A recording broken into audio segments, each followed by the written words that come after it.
Bismillahirrahmanirrahim. Kita tentu tidak mungkin bisa menjelaskan tafsir Al-Fatihah secara utuh. Tapi kita ingin mengemukakan beberapa poin. Yang pertama, apa tema utamanya? Apa tujuannya? Tema utamanya itu kita bisa angkat dari namanya. Al-Fatihah ini mempunyai tidak kurang dari 20 nama. Yang populer ada 4. Ummul Kitab, Al-Fatihah, As-Sab'ul Mathani, Ummul Quran. Itu 4 yang populer. Al-Quran juga menamai As-Sab'ul Mathani, itu nama yang diberikan oleh Al-Quran. Sab' itu artinya 7, Al-Mathani itu artinya 22 dalam arti berulang. Maknanya bisa surah yang dibaca 2 kali minimal dalam sholat. Kenapa? Karena sholat itu minimal 2 rakaat. Dan setiap rakaat harus baca Al-Fatihah. Berulang-ulang. Dan itu berulang-ulang. Atau kalau kita kaitkan dengan Ummul Kitab, maka Al-Fatihah itu adalah induk dari kitab suci ini. Sehingga semua ayat-ayat yang berjumlah 6.200 sekian itu bisa merujuk kepada salah satu ayat dari 7 ayat Al-Quran. Sebabnya dinamai Ummul Kitab, Ummul Quran, induknya Al-Quran, semua merujuk ke sana. Dan Allah yang mengajarkan kepada manusia apa yang harus diucapkannya. Pengajaran Allah kepada manusia ini dalam konteks Al-Quran bisa jadi dimulai dengan qul, katakanlah, qul a'udzu birabbil falaq, itu pengajaran ucapkan seperti itu. Begitu juga Al-Fatihah, itu mulai dari alhamdulillah. Seakan-akan Allah berkata, ucapkanlah dalam konteks hubunganmu denganku alhamdulillah, yakni pujilah aku. Nyatakanlah, al itu artinya segala puji bagi Allah. Sehingga kalau Nana memuji satu orang, harus sadar bahwa pujian Anda kepada seseorang itu harus dikembalikan kepada Allah. Karena Allah yang memberi dia keistimewaan sehingga Anda puji. Sebelum memuji orang, puji Allah. Mau memuji orang kedermawanannya, ya toh? Alhamdulillah, segala puji bagi Allah. Karena kedermawanan ini tidak mungkin dapat dia berikan kepada saya kalau dia tidak. Pujian di sini ditujukan kepada Allah, tetapi tidak menggambarkan Allah di hadapan kita. Dia itu, alhamdulillah, itu redaksi yang menunjukkan pesona ketiga. Saya berkata, dia baik benar ya. Orangnya tidak di depan saya. Kalau muji jangan depan orang. Allah mengajarkan begitu. Allah mengajarkan begitu. Karena ada orang yang dipuji tergiur dengan pujian.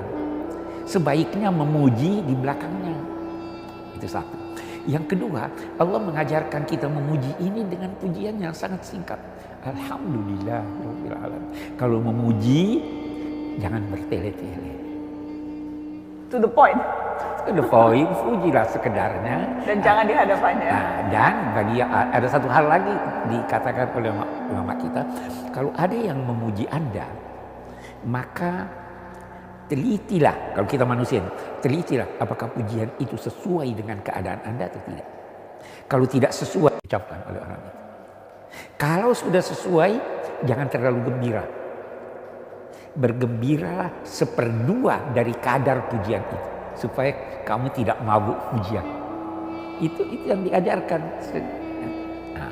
Baru 1 ayat saja itu, itu sedikit dari makna. Dari makna. Itu ada ungkapan, kalau kita ingin membahas Bismillahirrahmanirrahim, kita memerlukan ratusan kuintal beratnya buku-buku untuk ini. Ar-Rahmanir-Rahim. Kenalilah Allah. Banyak sifatnya, tetapi sifat yang paling utama bahwa dia Rahman. Rahman itu adalah dia yang memberi rahmat kepada seluruh makhluk tanpa melihat dia durhaka atau tidak durhaka. Muslim atau non-muslim. Rahman itu adalah rahmat yang dicurahkannya di dunia ini.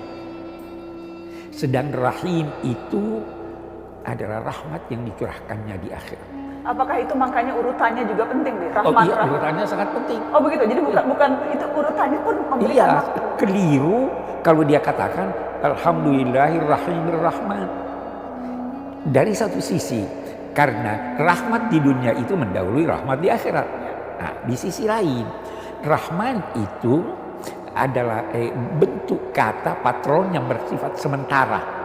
Sedangkan Rahim bersifat langgeng. Nah, di sisi lain, ada orang yang memberi rahmat kepada sesuatu, tapi dia punya kepentingan. Ada maunya. Ada maunya. Allah nggak pernah ada maunya. Tidak pernah ada maunya. Dia memberi rahmat itu karena memang sifatnya adalah Rahim. Ar-Rahmanir-Rahim. Ar-Rahmanir-Rahim. Jadi urutan pun berpengaruh, teman-teman. Urutan pun sangat berpengaruh. Oke, yang berikutnya apa itu? Maliki Yaumiddin. Maliki Yaumiddin. Dia pemilik hari pembalasan. Anda harus yakin bahwa ada hari pembalasan. Tidak mungkin Tuhan yang Maha Kasih itu mempersamakan dua orang yang sikapnya berbeda.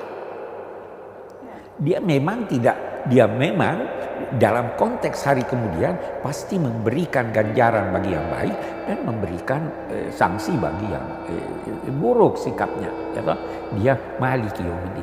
Dia pemilik hari pembalasan. Apakah dia bukan pemilik hari ini? Pemilik juga. Kenapa dia tidak katakan pemilik hari ini? Kenapa begitu? Karena hari ini di dunia masih ada orang yang mengaku dia Tuhan, yang mengaku dia kuasa, yang mengaku dia pemilik segala sesuatu. Oke deh, biarkan aja itu. Tetapi pada akhirnya mereka semua akan sadar bahwa Tuhan adalah pemilik hari kemudian. Jadi kalau ada yang bersikap buruk terhadap Anda, tidak usah terlalu menuntut saya harus membalas.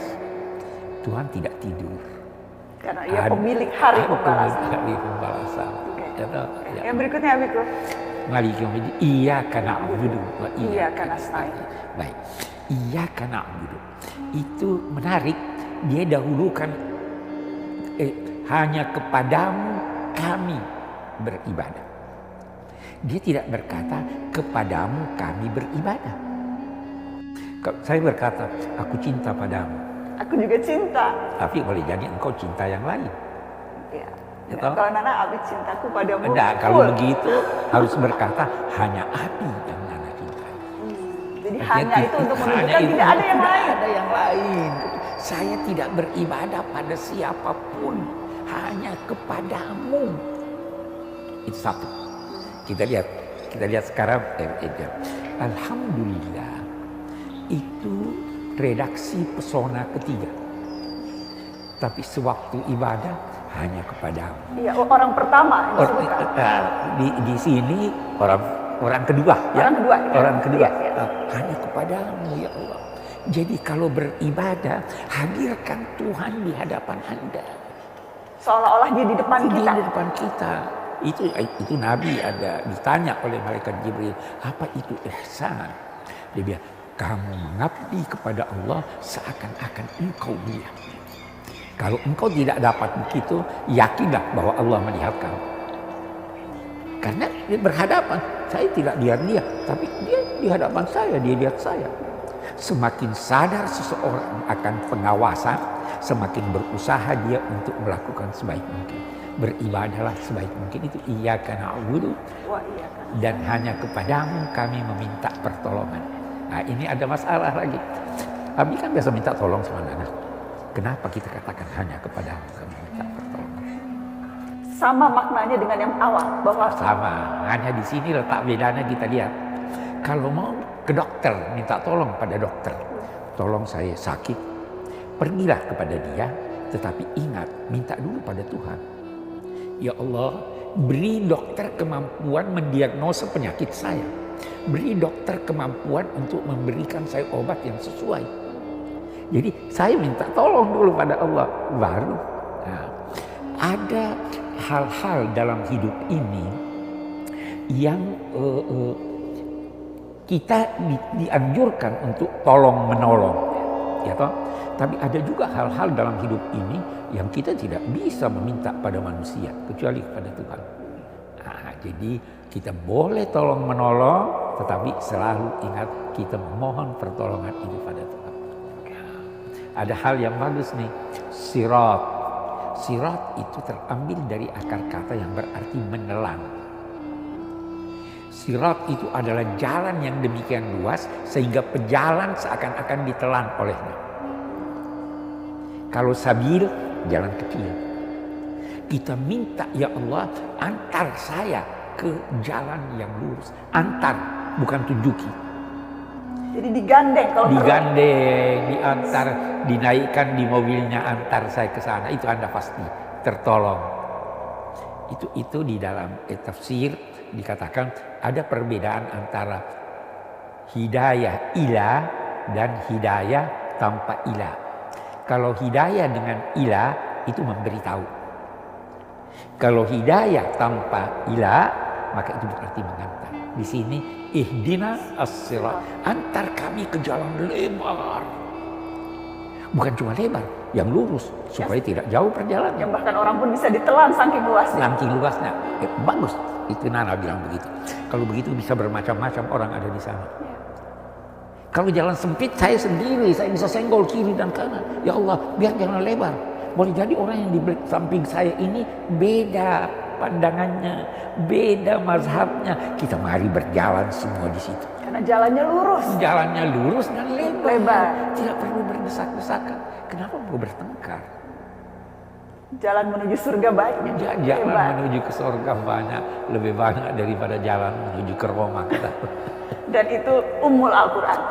Itulah ihdinas siratal mustaqim. Baru dia katakan ghairil maghdubi alaihim, bukan orang-orang yang dimurkai. Lihat lagi adab pada Tuhan.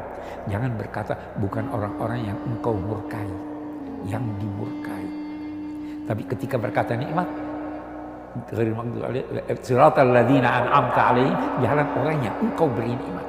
Ketika nikmat pasti dari Allah. Pasti dari Kalau Allah. murka belum tentu dari Allah. Belum tentu dari Allah. Jangan mengambil hak prerogatif Allah untuk bilang Allah murka. Itu maksudnya. Itu maksudnya. Jangan nisbahkan sesuatu yang buruk pada Tuhan. Inilah yang dikatakan, ini pengajaran Tuhan kepada kita. Mau berucap, ya Allah, itu kok jangan murka ya Allah. Jangan berkata begitu. Kalau ada sesuatu yang Anda rasakan tidak baik, cari penyebabnya pada diri Anda. Jangan berkata ini karena Tuhan. Jangan langsung salahkan Allah. Jangan salahkan Allah. Kalau nikmat langsung beri. Langsung kita katakan siratal ladzina an'amta alaihim ghairil maghdubi alaihim waladdallin, dan bukan orang-orang yang sesat. Kata sementara ulama, al-maghdubi alaihim itu adalah orang yang sudah tahu kebenaran tapi tidak mau mengikutinya. Orang ad-dallin itu orang yang sesat. Dia mau cari kebenaran, dia tidak dapat. Sehingga tidak mendapatkan kebenaran itu. Nah, kita bermohon, ya Allah, jangan sampai saya masuk kepada kelompok orang yang sudah tahu kebenaran tetapi tidak mau mengikutinya. Jangan juga mengikuti orang-orang yang tidak tahu kebenaran karena sesat.